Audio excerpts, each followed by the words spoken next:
Foodies, I hope you all are doing well. आज मैं आप सबके लिए लव फोबिया एपिसोड 6 और पार्ट 11 का हिंदी एक्सप्लेनेशन लेकर आई हूँ। तो ड्रामा की स्टार्टिंग में हमें एक होटल रूम को दिखाया जाता है जहाँ पर इट्सू कंपनी का एक एम्प्लॉय सैम फॉर्मी वर्जन की ऑफलाइन मीटिंग अटेंड करने आया होता है, जहाँ पर वे सब फॉर्मी वर्जन के बारे में बातें कर रहे होते हैं। वहीं की एक गेस्ट उसे पहचान लेती है कि वह इत्स्यू कंपनी का एम्प्लॉय है। वह उसे नेक्स्ट गेट टुगेदर में आने का इनविटेशन देती है। जब वह उस लोकेशन पे पहुंचता है तो वह देखता है कि वहां पर कोई भी गेट टुगेदर नहीं होता।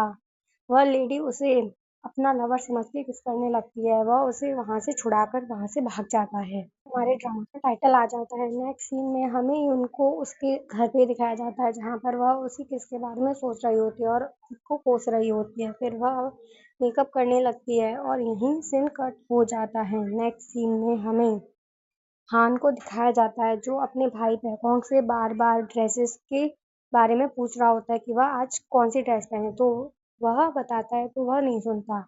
फिर हान बैकोंग की नई ड्रेस पहनकर आ जाता है। तभी उसके पास जुन का मैसेज आता है और वह कार की कीज लेकर वहां से चला जाता है। दिखाया जाता है जहाँ पर सभी एम्प्लॉयज होते हैं। यांग यांग को लगता है सैम की गर्लफ्रेंड है और वह उसे कॉन्ग्रेचुलेट करने लगती है। नेक्स्ट सीन में हमें बैकोंग को सोंगजी के पास दिखाया जाता है। उसे हान के बारे में पूछती है। नेक्स्ट सीन में हमें यूनबिया को दिखाया जाता है। वह हान को देखकर मेस्मराइज हो जाती है और वह उसके कपड़ों को है। तभी वह देखती है कि वह उसके हाथ पर उस वही ड्राइंग है जो उसने कल बनाई थी। तो वह खींचातानी करने लगती है। तभी यूनबिया उसके लिप्स को देखने लगती है और वह उसे टीज करने लगता है। फिर यूनबिया वहां से चली जाती है। हान देखता है कि वहां पर कोई उसे नहीं देख रहा है। फिर वह भी यूनबिया के पीछे पीछे चला जाता है। उसे एक ओल्ड एज होम में लेकर आती है। नेक्स्ट सीन में हमें न्यूज़ चैनल पे दिखाया जाता है जहाँ पर फॉर्मी की बुराइयां कर रहे होते हैं और उसके मिसयूज के बारे में बता रहे होते हैं। सभी एम्प्लॉयज उस चीज़ के बारे में सुन रहे होते हैं। तभी सैम बार बार अपने फ़ोन में किसी को मैसेज कर रहा होता है। तो यांग यांग उसे टीज करने लगती है गर्लफ्रेंड कहकर। तो वह गुस्सा होकर वहां से चला जाता है।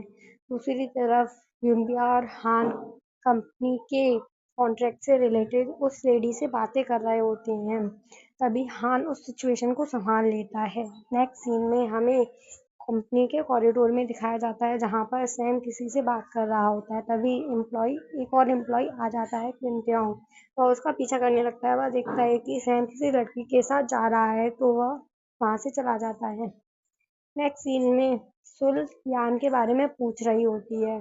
तभी यांग यांग सभी से ड्रिंक करने के लिए पूछती है तो कोंग और सोंगजी उनके साथ ड्रिंक करने चले जाते हैं। सोंगजी बैकोंग से अकेले जाने को कहती है पर वह जबरदस्ती सोंगजी को अपने साथ ले जाता है। तभी सुल यान के बारे में सोच रही होती है। दूसरी तरफ हमें यान और यून को दिखाया जाता है जो स्ट्रीट में वॉक कर रहे होते हैं और वह उससे एआई वर्जन के क्यों बनाया है इसके बारे में पूछ रहा होता है।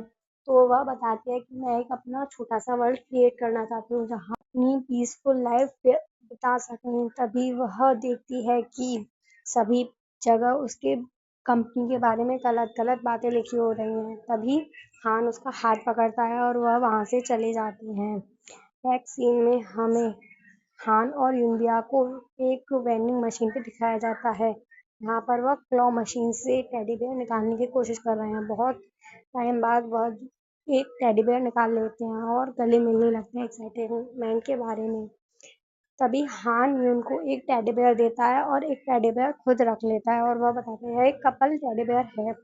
नेक्स्ट सीन में हमें यून को उसके घर पर वही उन दोनों के मोमेंट्स को याद करता हुआ दिखाया जाता है जो आज तक उसने सेलिब्रेट किए। तभी वह उस टेडी बेयर को देखकर सोने लगती है और यहाँ हान भी उसी के बारे में सोच रहा होता है। बैकहोम भी घर पर आ जाता है। वह पूरा ड्रंकन कंडीशन में होता है। वह बताता है कि वह यांग यांग और सोंगजी के साथ ड्रिंक करने गया था। तभी एक पार्सल आता है। वह बताता है कि इस पे कोई नाम नहीं लिखा है। जब हान उस पार्सल को खोलता है वह शॉक हो जाता है और यही हमारे ड्रामा का एंड हो जाता है। आई होप आप सबको यह एक्सप्लेनेशन अच्छा लगा होगा। Stay tune, bye bye.